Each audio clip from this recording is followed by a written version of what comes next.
प्रणाम भगवन। ओम श्री गुरुवे नमः। ओम अखंडमंडलाकारं व्याप्तं येन चराचरं तत्पदं दर्शितं येन तस्मै श्री गुरुवे नमः। ओम शांति शांति शांति। ओम ब्रह्म ज्ञान और उसकी साधना द्वारा स्वामी खंडानंद सरस्वती जी महाराज द्वारा भगवान स्वामी जी ने बताया कि द्वैतवादी आचार्य है, वे सब यही मानते हैं कि संपूर्ण जगत का अभिन्न निमित्त उपादान कारण परमेश्वर ही है। माने परमेश्वर से पृथक यह सृष्टि नहीं है, सर्व रूप में परमात्मा ही भास रहा है। स्वामी जी रेफरेंस दे रहे हैं मुंडक उपनिषद का।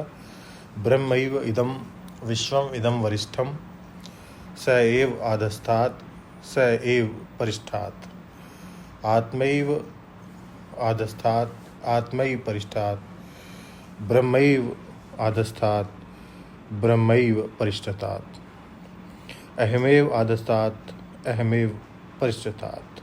छांदोग्य उपनिषद से। इन श्रुतियों की व्याख्या तो सभी को करनी पड़ती है।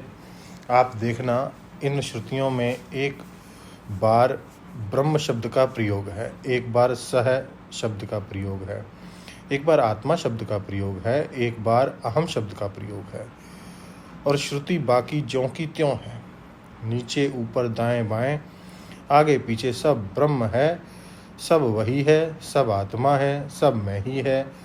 तो इसका क्या अर्थ हुआ कि जब लक्षण एक हो गया तो ब्रह्म पद, आत्म पद, सह पद और अहम पद, इन चारों का अर्थ लक्ष्यार्थ एक हो गया। लक्षणैक्यात् लक्ष्य ऐक्यम।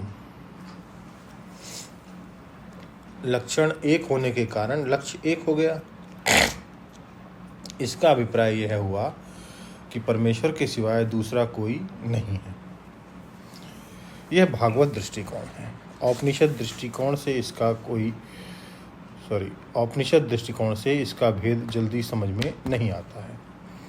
भागवत दृष्टिकोण माने पंचरात्र का सिद्धांत, महाभारत में नारायणी का सिद्धांत, शांडिल्य दर्शन में भक्ति का सिद्धांत और श्रीमद् भागवत में जिस सिद्धांत पर बहुत बल दिया हुआ है, सो यह कार्य कारण का जो भेद है, यह भागवत सिद्धांत है। इसमें कारण कार्य में अन्वित भी है और कार्य से व्यतिरिक्त भी है। अतः इस सिद्धांत में कारण प्रधान है और कार्य गौण है। तो गौण मुख्य संप्रत्यय इस सिद्धांत में बना रहता है। परमात्मा का जो प्रपंच रूप है वह गौण है और जो कारण रूप है सो मुख्य है। जिसका अन्वय है वह मुख्य है और जिसमें अन्वय है वह गौण है। जो व्यतिरिक्त है सो मुख्य है और जो अन्वित है सो गौण है। अद्वैत सिद्धांत को स्वीकार करने वाले महापुरुषों की प्रक्रिया जुदा है, अर्थात कार्य कारण रूप भाव प्रक्रिया उनकी नहीं है। वेदांत में कार्य कारण भाव की प्रक्रिया को अध्यारोप मानते हैं। हम कार्य कारण वाली प्रक्रिया सब मानते हैं, लेकिन जहाँ भागवत धर्म में इस कार्य कारण प्रक्रिया को वास्तविक मानते हैं, वहाँ वेदांत में इसको अध्यारोपित मानते हैं। तो अध्यारोप अपवाद्याभ्याम निष्प्रपंचम प्रपंचते तथा ही संप्रदाय विदाम वचनम। श्री शंकराचार्य भगवान ने कहा कि हमारे संप्रदाय के जो जानकार हैं वे प्रपंच के अध्यारोप और अपवाद के द्वारा निष्प्रपंच ब्रह्म को समझाते हैं।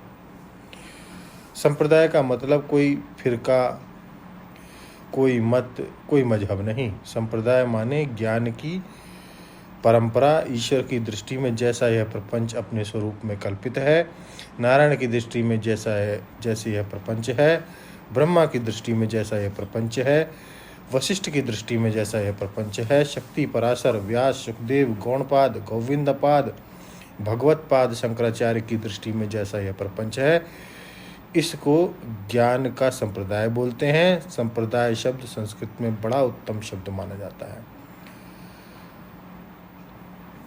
आपको यह कई बार सुना चुका कि जहाँ जड़ से सृष्टि मानी जाएगी वहाँ संप्रदाय का कोई महत्व नहीं होगा। तो व्याख्या को और आगे बढ़ाएंगे भगवान अगले सत्संग में। ओम शांति ही शांति ही शांति ही। प्रणाम भगवान।